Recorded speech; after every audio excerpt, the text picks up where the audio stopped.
So what are the major findings out of the 2011 report? The 2011 report falls into three areas. The first was we wanted to create a benchmark, and that was the advocacy ratings. A benchmark around what people are actually saying about your business and your brand. The second area was a framework, and to look at what organizations, how were they actually engaging with their communities. So looked at the FTSE 100. And the third area I looked at was in terms of, could we find a really fabulous best practice example where we could actually say to people, hold this up as a shining light and say, here is an organization doing all the right things for its customers and its communities. So starting off overall with the strategy, I come back to the 29% advocacy rating, and the only 7 out of 10 CEOs are saying that they're not going to do anything about engagement.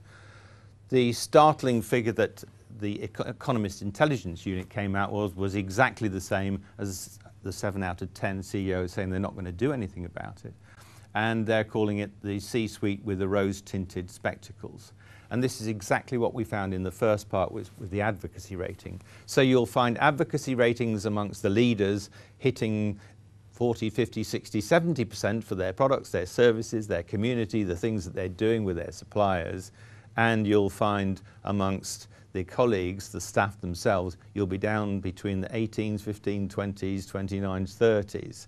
So the great leadership divide, the rose-tinted spectacles, is that, as you'd expect, people higher up the organization, and the older they get, they're saying, we're okay, even though it's tough times, and this great gap of engagement. So that was one of the key findings. The second key finding around the framework was, having studied the FTSE 100, we actually only came up with 20 organizations who were actually really engaging with all of their audiences.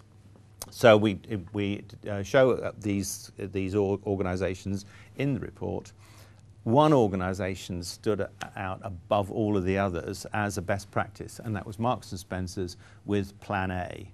And Plan A covers all the communities, it covers internally, it covers externally, and it's not just because it's based around the whole ecology thing, it's actually based around an organization, how it does business. So Plan A started off with, because there is no Plan B, and has moved into, this is the way we do business.